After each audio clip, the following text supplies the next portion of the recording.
আজি all Assam Manipuri youth এছ'চিয়েশ্যনৰ উদ্যোগত হোজাই মণিপুৰী সাহিত্য পৰিষদত অনুষ্ঠিত হয় নিঙল চাকৌবা।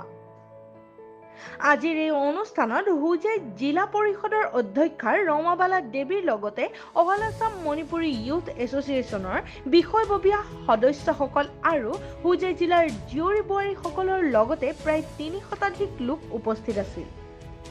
আজি এই নিঙল চাকৌবা অনুষ্ঠানত জৰিয়তে সংগঠনটোৱে মণিপুৰী অট'নমাছ কাউন্সিলৰ দাবী কৰে অসম চৰকাৰৰ ওচৰত। লগতে জানিবলৈ দিয়ে যে হোজাই জিলাত থকা মণিপুৰী সম্প্ৰদায়ৰ লোকসকলৰ মাজত একতা, ভাতৃত্ববোধ আৰু সমৃদ্ধি গঢ়ি তোলাৰ উদ্দেশ্যে এই নিঙল চাকৌবা অনুষ্ঠান অনুষ্ঠিত কৰা হয়। তোমাৰ নিজৰ ৰাইটছ তোমালোকে নিজে নিচিনে নিজৰ ৰাইটছবোৰ তোমালোকে কিয় হেৰি কৰা নাই, ডিমাণ্ড কৰা নাই, তোমালোকে হেৰি কৰক, তেতিয়া আমি আছি বুলি সিহঁতে মানে আমাক হেৰি দিছে, মানে মৰেল ছাপৰ্ট দিছে আনঅফিচিয়েলি, কিন্তু অফিচিয়েল সংগঠন আছে বহুত আছে। আমি সেইটো এটা টাইম আহিব সেইটো ক'বৰ কাৰণে।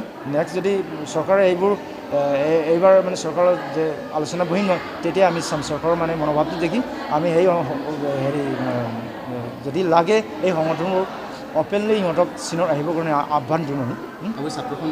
য়েছ, মই সেইটো অৰ্গেনাইজেশ্যনৰ মই চিফ এডভাইজাৰ, মুখ্য উপদেষ্টা, আৰু তেখেত জেনেৰেল ছেক্ৰেটাৰী জিৰ'নগম, তেখেত অৰ্গেনাইজিং চেণ্ট্ৰেল কমিটিৰ এছিষ্টেণ্ট অৰ্গেনাইজিং ছেক্ৰেটাৰী, তেখেত আমাৰ কিউআৰটি টীম, আমিয়াৰ কিউআৰটি টীমৰ মানে কমাণ্ডাৰ, তেখেত হোজাই ডিষ্ট্ৰিক্ট কমিটিৰ আমিয়াৰ হোজাই প্ৰেচিডেণ্ট, আৰু জেনেৰেল ছেক্ৰেটাৰী হোজাই ডিষ্ট্ৰিক্ট কমিটিৰ, আৰু এই ডিভিজনৰ ছেক্ৰেটাৰী জইণ্ট ছেক্ৰেটাৰী, তেখেত লংকা ডিভিজনৰ ছেক্ৰেটাৰী, আৰু তেখেত আমাৰ জুলিয়েট হোজাই ডিষ্ট্ৰিক্টৰ মানে হেৰি পাব্লিচিটি ছেক্ৰেটাৰী, আমাৰ হোজাই ডিষ্ট্ৰিক্টৰ প্ৰেচিডেণ্ট এডভাইজাৰ, আৰু হোজাই ডিভিজনৰ হেৰি প্ৰেচিডেণ্ট, আৰু তেখেত আজিৰ এই chairman assistant committee plus central কমিটিৰ এছিষ্টেণ্ট ফাইনেন্স ছেক্ৰেটাৰী।